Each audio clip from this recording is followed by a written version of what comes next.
एक ऐसा योद्धा जिसकी तलवार दुश्मनों के लिए मौत थी, जिसका नाम सुनते ही युद्ध भूमि में खामोशी छा जाती थी। ये कहानी है वीरता, प्रेम, विश्वासघात और बलिदान की। कहानी है भारत के महान योद्धा पृथ्वीराज चौहान की। एक ऐसा राजा जिसने हार मानना नहीं सीखा, लेकिन जिंदगी ने उसे एक ऐसी लड़ाई दी जहां वह हार कर भी सब कुछ जीत गया। अगर आप ऐसी सच्ची और दिल को छू लेने वाली इतिहास की कहानियां पसंद करते हैं तो वीडियो को लाइक करें, चैनल को सब्सक्राइब करें और कमेंट में वीर राजपूताना जरूर लिखें। 12वीं शताब्दी का भारत एक ऐसा समय जब राजाओं की तलवारें ही न्याय तय करती थी और साम्राज्य की सीमाएं खून से लिखी जाती थी। इसी दौर में जन्म हुआ एक ऐसे बालक का जो आगे चलकर सिर्फ एक राजा नहीं बल्कि वीरता का प्रतीक बनने वाला था, पृथ्वीराज चौहान। बचपन से ही वह कुछ अलग था। जहां दूसरे राजकुमार खेलों में व्यस्त रहते थे, वहीं पृथ्वीराज की रुचि तलवार, घुड़सवारी और युद्ध कौशल में थी। कहते हैं वो सिर्फ 12 साल की उम्र में ही ऐसा तीर चला सकता था जो आवाज सुनकर निशाना भेद दे। लेकिन ये सिर्फ शुरुआत थी। समय बीता और बहुत कम उम्र में ही पृथ्वीराज को संभालनी पड़ी अजमेर और दिल्ली की सत्ता।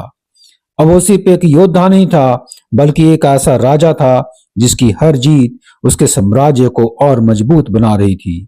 चारों ओर उसके नाम का डंका बजने लगा। छोटे छोटे राज्य या तो उसकी अधीनता स्वीकार कर लेते या युद्ध में हार जाते।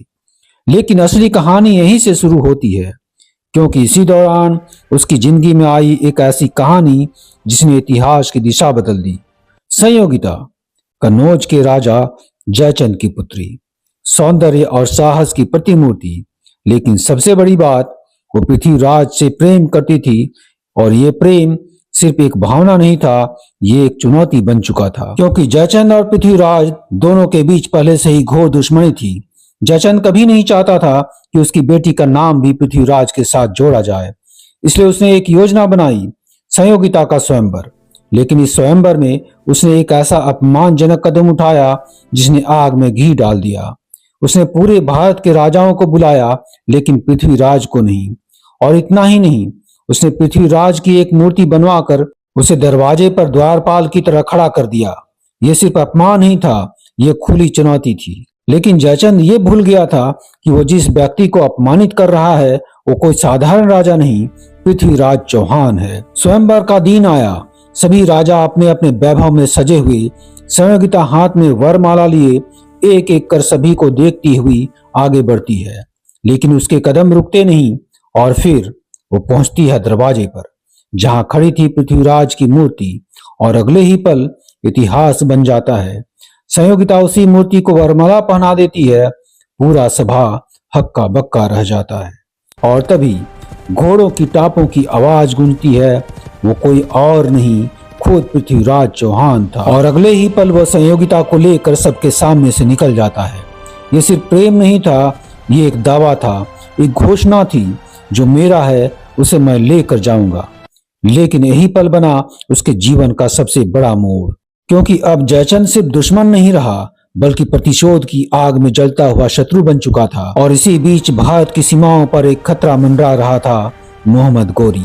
एक ऐसा आक्रमणकारी जो सिर्फ लूटने नहीं आया था बल्कि राज करने आया था। उसने भारत पर कब्जा करने की ठानी और 1191 ईस्वी में उसने एक विशाल सेना के साथ पंजाब की ओर कूच किया। उसका पहला लक्ष्य था भटिंडा का किला, जो पृथ्वीराज चौहान के अधीन था। गौरी ने आसानी से भटिंडा पर कब्जा कर लिया। जैसे यह खबर पृथ्वीराज चौहान तक पहुंची, वे आग बबूला हो गए। उन्होंने तुरंत अपनी विशाल सेना उठाई और गौरी का सामना करने के लिए तराइन के मैदान की ओर बढ़े।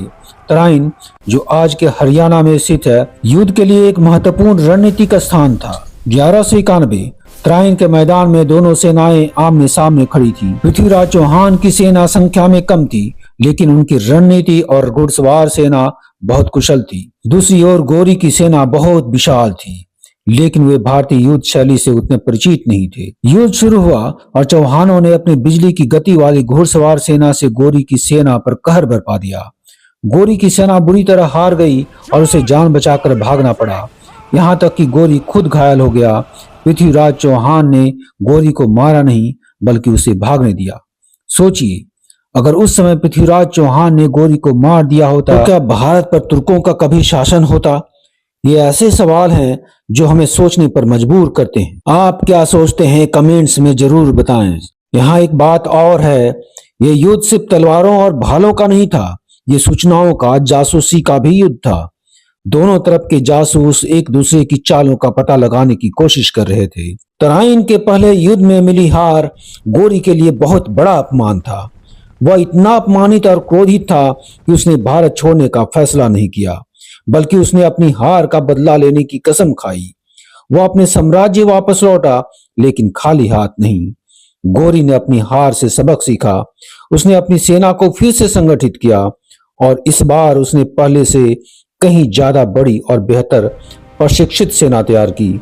उसने अपनी रणनीति में भी बदलाव किया। उसने इस बार भारतीय सेनाओं की कमजोरियों को समझा और अपनी सेना को उसी के अनुसार तैयार किया। उसने अपने साथ कुशल तीरंदाजों और भारी घुड़सवार सेना को शामिल किया। गोरी ने इस बार पृथ्वीराज चौहान की सेना और उनके साम्राज्य की कमजोरियों का पता लगाने के लिए अपने जासूसों को और भी ज्यादा सक्रिय कर दिया था। उसे पता चला कि पृथ्वीराज चौहान के कुछ सामंत उनसे नाराज थे और कुछ राजपूत राजा अब भी उनके साथ पूरी तरह से एकजुट नहीं थे। लगभग एक साल बाद 1192 में मोहम्मद गोरी अपनी विशाल सेना और तैयार सेना के साथ फिर से भारत आया। फिर से उसने तराइन के मैदान को ही चुना, क्योंकि वह जानता था कि यहीं पर उसे अपनी पिछली हार का बदला लेना है। पृथ्वीराज चौहान को गोरी के आने की सूचना मिली। उन्होंने भी अपनी सेना जुटाई, लेकिन शायद वे पहले युद्ध के जीत के कारण थोड़े आत्मविश्वासी हो गए थे। उन्होंने सोचा कि वे फिर से गोरी को आसानी से हरा देंगे। तराइन का दूसरा युद्ध शुरू हुआ। इस बार गोरी की रणनीति बिल्कुल अलग थी। उसने अपनी सेना को 4 भागों में बांटा। उसने अपने तीरंदाजों को आगे रखा, जो लगातार गोरी के सैनिकों पर तीरों की बौछार कर रहे थे। फिर उसकी भारी घुड़सवार सेना को अचानक हमला किया। पृथ्वीराज की सेना इस नई रणनीति के लिए तैयार नहीं थी। तीरों की बौछार से उनके सैनिक हताहत होने लगे। जब चौहानों ने जवाबी हमला शुरू करने की कोशिश की तो गोरी के घुड़सवार सेना ने उन्हें घेर लिया। ये युद्ध शतरंज के खेल जैसा था, जहां हर चाल सोची समझी थी। गोरी ने इस बार सिर्फ ताकत नहीं बल्कि दिमाग का इस्तेमाल किया। और यहाँ एक दिलचस्प बात है, कुछ इतिहासकार मानते हैं कि गोरी ने युद्ध के मैदान में अपने कुछ सैनिकों को पीछे हटने का नाटक करने का आदेश दिया था, ताकि चौहान सेना उनका पीछा करने के लालच में आगे बढ़े और घिर जाए। यह उक्ति कितनी कारगर रही होगी, कमेंट्स में अपना आंसर दें। तराइन का दूसरा युद्ध चौहानों के लिए विनाशकारी साबित हुआ। पृथ्वीराज चौहान की सेना बुरी तरह हार गई। खुद पृथ्वीराज चौहान को युद्ध में बंदी बना लिया गया। यह युद्ध भारत के इतिहास का एक महत्वपूर्ण मोड़ साबित हुआ। इसने भारत की दिशा बदल दी और आने वाली सदियों के लिए यहाँ की राजनीति और संस्कृति को भी प्रभावित किया। लेकिन कहानी यहीं खत्म नहीं होती। इसके अगले भाग में जानेंगे कि पृथ्वीराज चौहान के साथ क्या हुआ।